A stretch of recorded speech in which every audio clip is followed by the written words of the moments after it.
All right, it's opening night week, which means it's time to talk to the boys. Adam Moffat, Rob McAllister, your broadcast team will be on the call on ESPN Plus and Fox 40 this Saturday. Guys, the season's here. It's back. It's good to see you. Adam with the beard in mid-season form. Man, just gets me excited. So clean. This is pretty clean around here. It'll get better throughout the season. Yeah.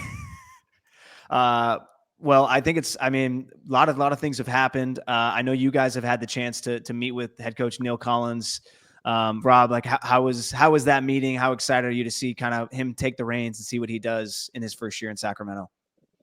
Well, just for the players, I think they're all excited. I think what you were able to get with Neil is that you were able to maintain this culture, and there's a core guys that have been here last 3-4 years now. But it seems like he's going to add his own wrinkle to this, and we'll see how that all plays out. But a very personal guy, someone I definitely think will fit in well as a Republic culture, and I think the players are already responding. I think he just handles preseason a little bit differently. I think he thinks of this as a journey to the playoffs, and not that you need to be in perfect form week one. And I think we'll see how that plays out, but so far it seems to be guys are reacting to that, and competition's been really high in training, and overall I think it's a really good start. And I know for Adam, it's like bringing a Scotsman over, he's stoked. Well, first off, the first question to Adam is did you guys bury the hatchet, or Oh man, I'll say this, Connor, it was not pretty when Neil walked up. Adam started just backing away, tried to get under the bleachers. He got real scared. I was at that Homer Simpson gif. I was going back. Yeah, no, he's a big guy. Again, a little altercation with his team playing against his team a few years back, but I typically pick my battles. I was going against a little guy that day, and then he came over, and I was all right. I'm out of here. Yeah. He is much more imposing than you think. It is wild. I don't know if you see that many players just that big. Exactly. He's what, 6'4", like big center back and big shoulders. Yeah, I tried not to mess with those guys. And not like what you did in junior high. Connor was like, "Oh, I'm 5'10". It's like, no, you're not. 5'10". That's generous. I've never been to 5'10". Oh man. All right. Well, yeah, let's talk about Saturday night, what we're looking forward to going into this season. We got a lot of new players that'll be joining. Adam, what's like some of the main question marks you're looking forward to getting answered on opening night on Saturday? I think the big thing, probably the last few years or several years, is like who's going to score the goals, and that's something that the club really hasn't had. Kamawasa, really banged in the goals when he was playing, and then towards the end, maybe not as much. So you want to see who is going to be that proven goal scorer. Sebastian Herrera is back this year. We know he's capable of putting the ball in the back of the net if he stays healthy. You have another Scotsman on loan, Lewis Jameson, who you hope he can bring that kind of spark that maybe Kieran Phillips brought when he came over, who's no longer with us. And then you get Trevor Ammon, who knows how to score goals as well. What an amazing first home game he had last year. So who can replicate that? Is it going to be Trevor this year? Is it going to be one of these new players? But that's always the big thing. I think that's where the club kind of lacked a little bit. And obviously Russell getting injured, and we saw him the year prior, the amount of goals he scored and the way he contributed, never quite got back to that full form. And hopefully he's a player that's like, all right, well, I'm going to get my double digits again, because he's more than capable of doing that. So I think that's what I wanted. The attack is really, it's what you got to see. You want excitement. And for me, the attack is exciting. But Adam, don't you think they're going to benefit someone like Trevor Ammon with having Ryan Spalding and Jack Gurr now running the different flanks? These are two guys that are cross heavy. Neil loves to get crosses. I think Tampa Bay led the league in crosses during his tenure there. So there's going to be opportunities for someone like Trevor who benefits from them. We saw it in week one. He's more dangerous getting on the head of the ball. And if he's not there, he makes a good run. Well, then hope you have Seba, if you have a Cicerone coming in. Just in terms of numbers, you hope that if the crosses are quality, you're going to get more goals coming from both sides of the pitch, which you were only really getting them from Jack Gurr's side last year. Yeah, it was pretty right side dominant. for the Republic. You knew what you're getting from Jack.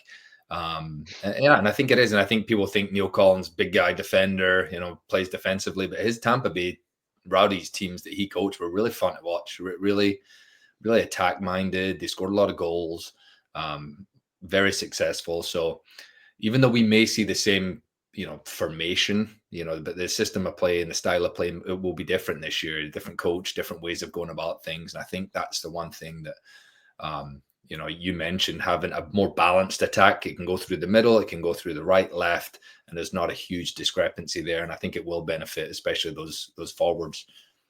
That preseason friendly game, I was interested. You could just see guys still trying to get, it was 2 weeks ago. So that's a long time in preseason in camp mode, right? But you could see guys making runs where somebody wasn't ready for them to make that run. Like there's just that disconnection that I think just happens and takes time. But I do hope that as we see, and I'll be really interested to see who does get the start this Saturday, whether between Herrera or Ammon, because I do think they bring different things. Herrera, we've talked about it forever. His hold-up play just allows you to maintain the ball and get into dangerous areas. Ammon just kind of has a nose for finding dangerous spots. And I'll be interested to see how Christian Pirano does. He started in that friendly game 2 weeks ago, played pretty well. Can he combo, and I don't know which side he's going to play on this year either, but can he combo with Ryan Spalding, Jack Gurr for some overlapping runs, and maybe even, get towards the middle of the field more? I think that's some of the things. But I agree with you, Adam. The attack is key. Rob, what about in the midfield? I feel like, you got Nick Ross coming back, Luis Felipe, who've been just solid in their careers in Sacramento. Nick Ross played really, really well last year. You bring in Michel Benitez, who we saw play left center back in that friendly game. I don't think he can play there. I don't anticipate he'll start there this weekend. I could be wrong. But what do you think in terms of the midfield and some of the weapons Republic will have? And obviously Rodrigo Lopez will be coming back at some point. Well, I think Michelle brings you a couple of different ways to attack the game, and whether you're on the road, whether you're in heat, whether you're in cold, whatever that looks like, I think he's kind of one of those pieces that Neil can move around, and I think that's really valuable to have, and might dictate what they do. And I think what you heard from Ryan Spalding and even Freddie Kleeman in some of the earlier podcasts they did with you is that this is a coach that looks like he's going to change it up a lot. And so and while we might see the formations, that personnel is going to be different. I think Ryan said one thing in Tampa, whether you started or not the week before, it was a competition every single week. And he said it was really healthy because you never really got overly relaxed. And he said you weren't, overly tense because you're not concerned, I'm going to be in and out, I'm in and out. But it seems like there's going to be opportunities for guys depending on the week and the circumstances, which is a way that this team is built. And you look at the midfield, yes, Rodrigo Lopez, is he going to play 34 games? No, he is not, right? But when we see Rover in there, he is the best player on the field, and it's not even close. So, as broadcasters, I know we love seeing Roro in there. So hopefully we get more of him. But I think they're going to have to work him in. I don't think you're going to see him 2 or 3 times in a week again. I think those probably days are over. You just can't push him to the limit if you want to have him during the postseason.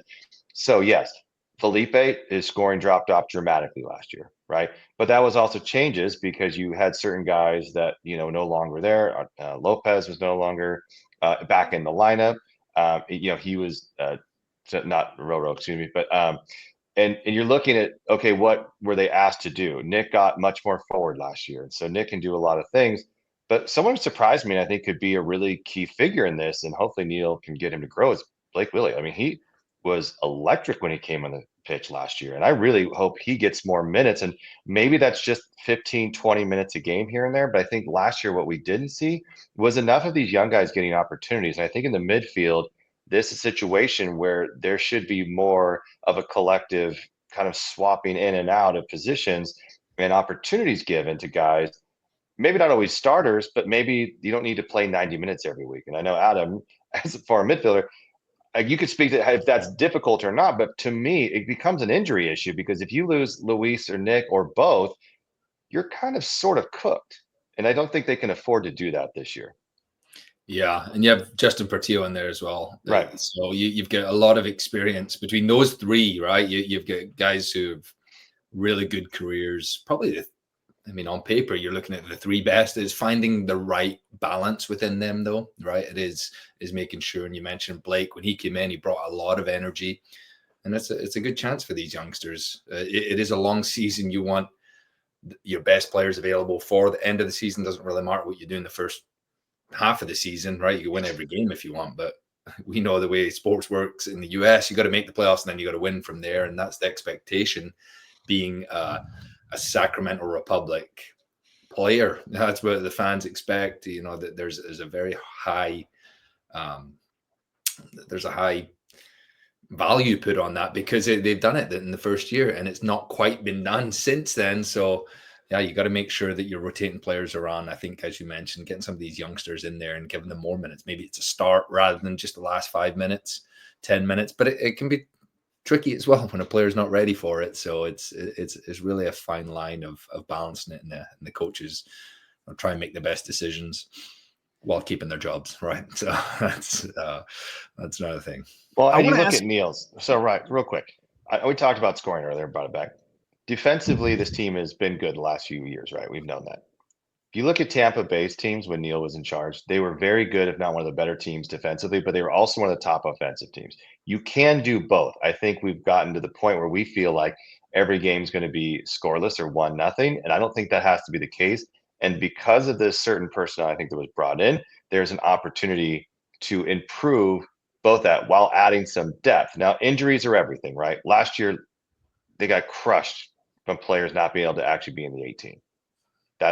Can't argue that one way or the other. So if you look at opportunities now and other ones in terms of bringing more guys in on loan, there's going to be opportunities. You bring in a striker. We saw it last year with Kieran Phillips. And so Kieran's obviously not going to be back, but there's someone like that could be brought into the club. I think you just have a more dynamic backline, and you have a better attacking opportunities coming from the wings, which hopefully will spur the current attacking players to be better. So for overall, the system is good. And I think the midfield will have to be better defensively and may not get as many goals, but if they're good defensively, I think this whole thing works really well.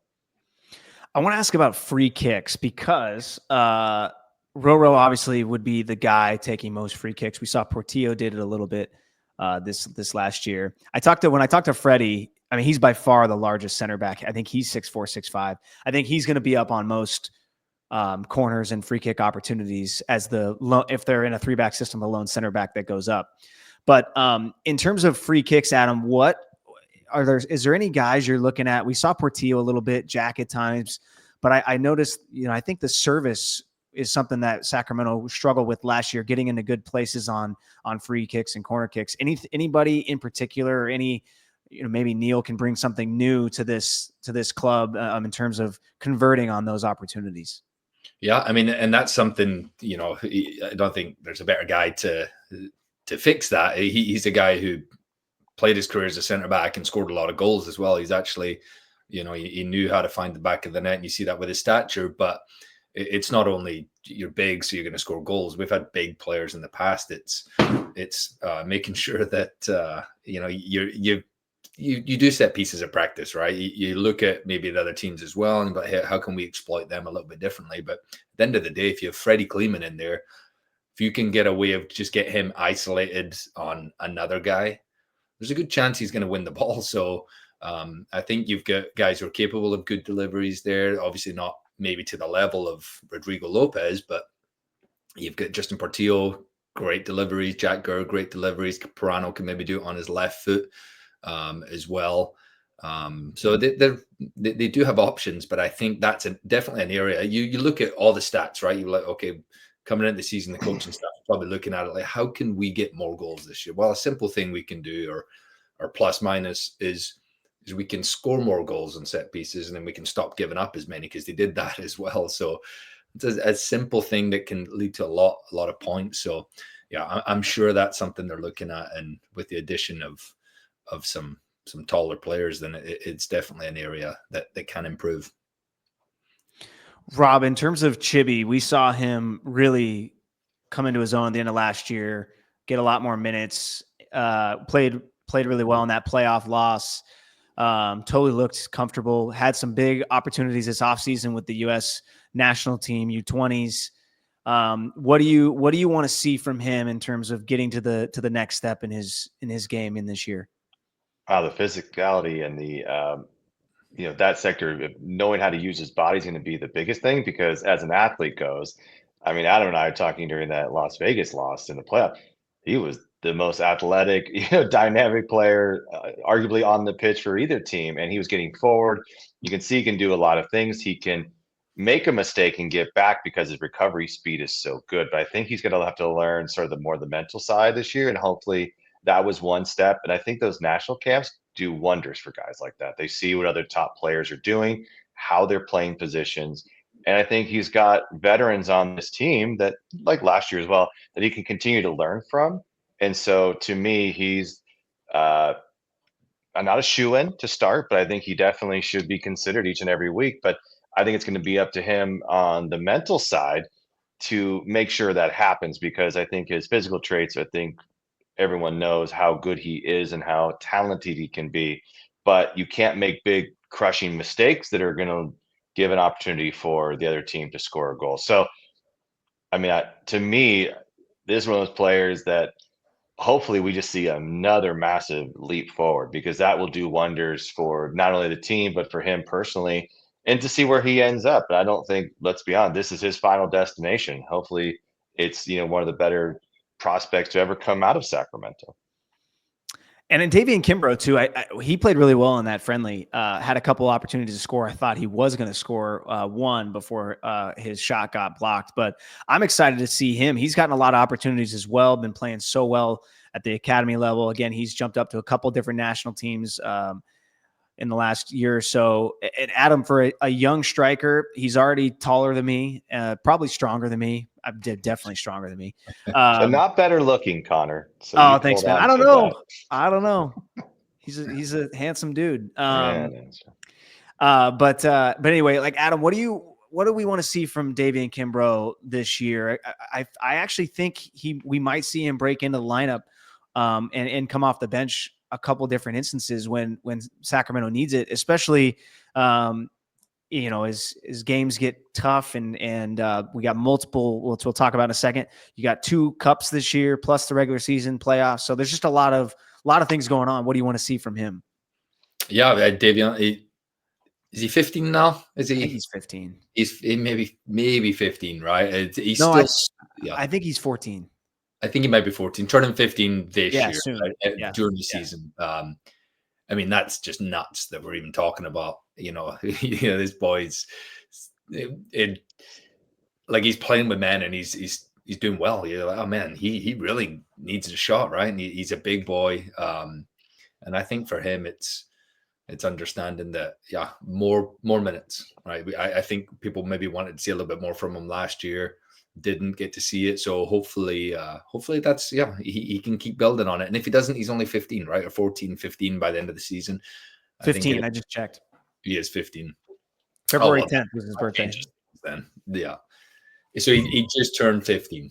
Yeah. So I think for him and people around him, it's just being patient. A lot of these youngsters, and speaking about Chibi as well, they come in and it's like brilliant, and then that can happen, right? It's a roller coaster. It's never just quite, that, hey, we're just going to keep going all the way up, all the way and never stop. It is a roller coaster. And Rob mentioned having the experienced guys around to kind of help who've been there before. All of them who are in their late 20s, 30s, they've gone through that. So, and they've made it out the other side. They're still a professional. They're still in this career.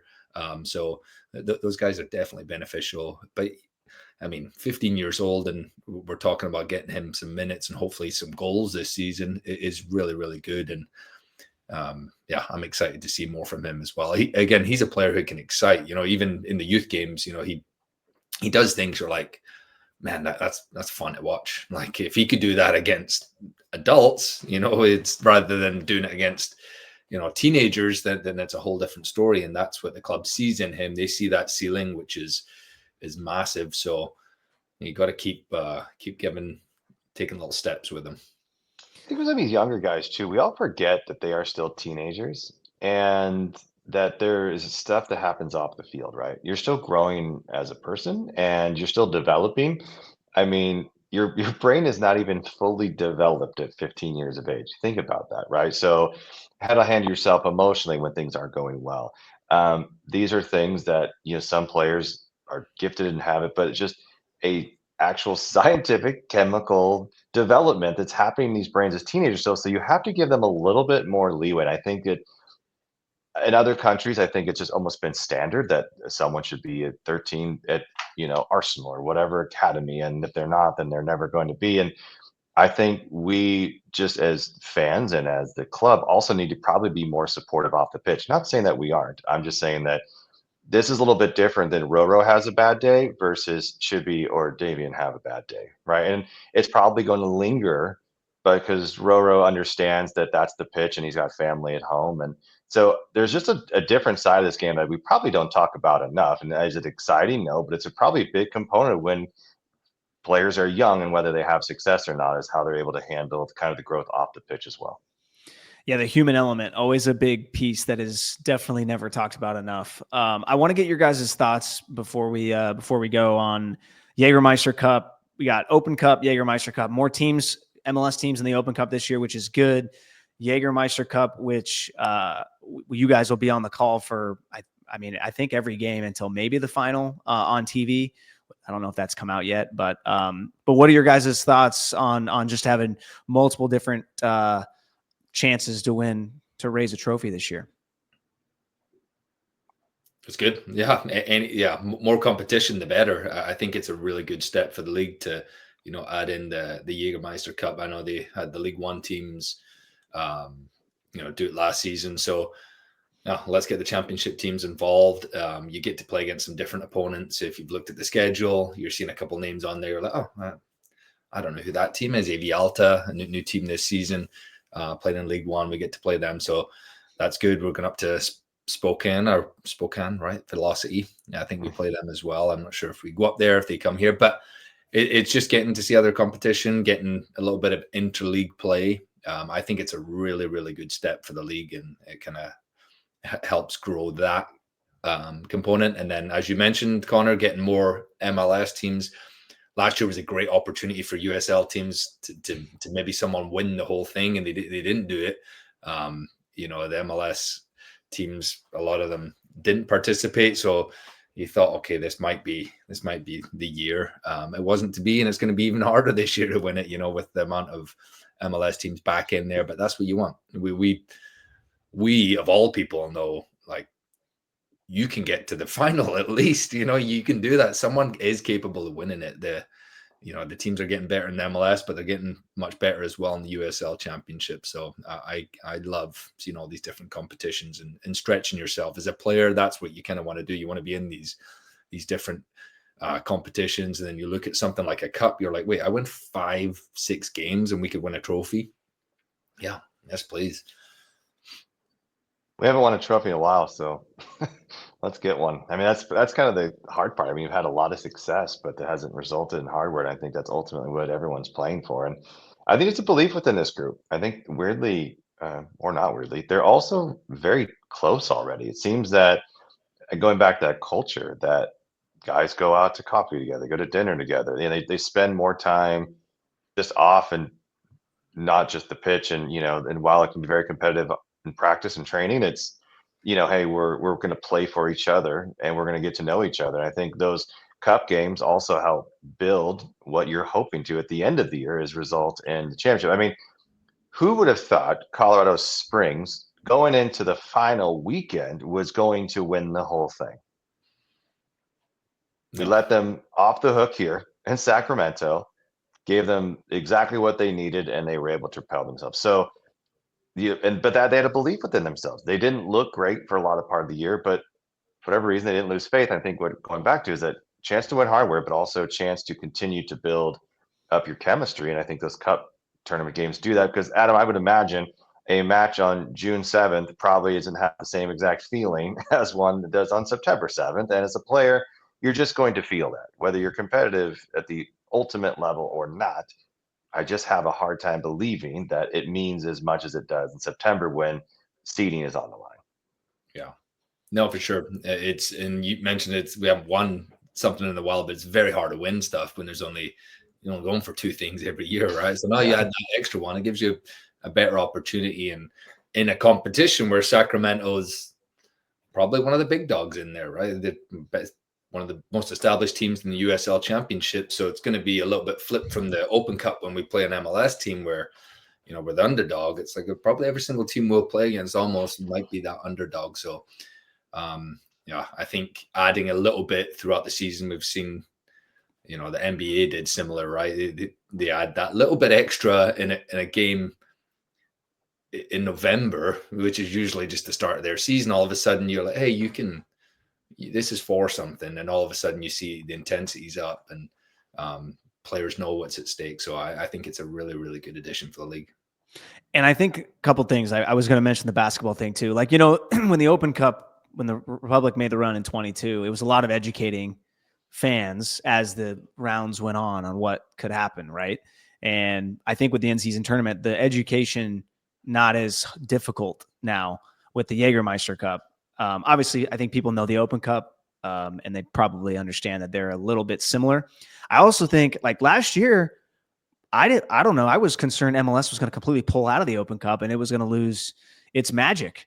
I was really concerned by that. So I'm really thrilled that, there was a lot of public statements back and forth between U.S. Soccer and MLS, that there's now 16 teams in the Open Cup, because there was a while there where you're thinking if MLS pulls out, then CONCACAF, you have to have, you lose CONCACAF Champions League bid from the winner. So, anyway, I'm excited. A lot of tournaments, a lot of things happening.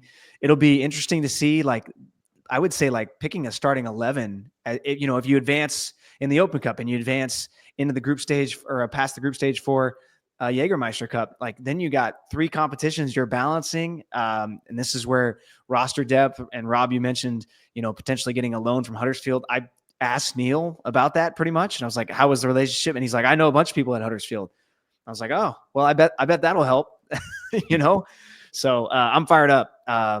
So yeah, I mean, gonna be a lot of fun. I'm excited for this year for many reasons, and excited to have you guys on the call and to be able to listen. And I'm excited to share with fans eventually here in about a month on ways they can tune in a little more. So, well, I think this year is sort of the beginning of a new era in a sense. Right? Yeah. The Wilton Rancheria tribe coming in, new coach and obviously new stadium on the horizon. I think we're sort of charting the next phase in the Republic's history. And I think it's really exciting. And, what does that mean for this year? You never know, but there's good energy. And it seems that there's a nice, I would say, consistency that seems to be permeating throughout the club. And I think that's always hard to do. And I think Republic have stood above many clubs in professional sports for a lot of reasons. And I think this year just solidifying that even further. And I think you're going to see a lot of results based because on the field, off the field, people know where they stand. They know what to expect and what the expectations are here. And I think it's going to be very clear. And I think we're set up for a really great season and beyond. The excitement knowing the stadium is coming, and once we get a shovel in the ground, I think fans will get more excited. Maybe people who have not come to a game in a while have been a little tuned out. Maybe they tune back in. It could be an exciting time, and obviously results on the pitch, the equalizer in that realm too. Final word to you, Moffat. What's the one thing you're looking forward to most about the season? I think just kicking it off, just getting started on Saturday. Hopefully you get off as a player that's, as a former player, just knowing that that's what you want. You've been practicing for months. A lot of them, they've moved all the way over here from different countries, different parts of the country. So it's getting off to a flying start. You want to put all that preparation you've done in preseason, all the running, the fitness, or all that stuff. And if you can get off to a strong start in your first home game, it gives you a nice little boost. Again, does it really matter in the grand scheme of things? Maybe not, but if you can create that cohesiveness a little bit sooner, like you mentioned, Connor, the preseason game looked like they weren't quite there, but it'll come. The more games you play, it will come. And if you can get off on the right foot on Saturday, I'm excited. I don't know we will speak to Neil, before the game, and maybe we'll give us the lineup. We don't know who's going to be playing, and right. that's the coach's decision. So it's great to get another season underway. I can't believe it's 2025, but it is. I'm excited to see the boys play. No doubt. I mean, there's a couple guys we didn't mention: AJ Edwards, Ryan JJ, Dominic Vonner. Like some of these guys, I haven't really got to see play, so I'm excited to see them take the pitch as well. And yeah, it's gonna be a fun year, boys. You go, Rob. You got something? I was just gonna. I really don't like who we're starting the season off, to be honest with you. New Mexico team is such an interesting one. I mean, they had a goal differential of +2. I think by the end of the year, they were the top of the Western Conference. They lose some key players, but they've also brought in some guys. Thomas Among just signing recently, so you've got some pieces there that it's going to be a grind. And I feel like, man, it's always nice to have kind of honestly, a layup, but it's, and it just feels like, man, it's going to be a gritty game. And so it's good. I would say fun. I mean, you want to play whoever was sort of at the top of the table in a sense, but yeah, it's going to be interesting for both teams. I think a little bit of changes while the core is both returning. You have Dennis Sanchez now, the head of New Mexico, after Eric Will goes to FC Dallas. And so you have new coaches in both positions. Obviously, Dennis was an academy coach here, so we've got some history between these guys. Portillo used to play for New Mexico, so there's a lot of great storylines. But man, it's one of those teams that this would not be the top 5 choices I'd want to play on opening weekend. But that's why you play the games. You're gonna see them twice this year at least. I know it's going to be interesting. Dennis Sanchez too. I think, he's got a lot of connections here as well. And obviously they knocked his team in Vegas knocked us out of the playoffs last year. So there's a lot to it. Excited for you guys to be on the call Saturday, Fox 40, ESPN Plus. Yeah, it's going to be a great year. Thanks guys for coming on, and we'll see you Saturday. Thanks, Connor.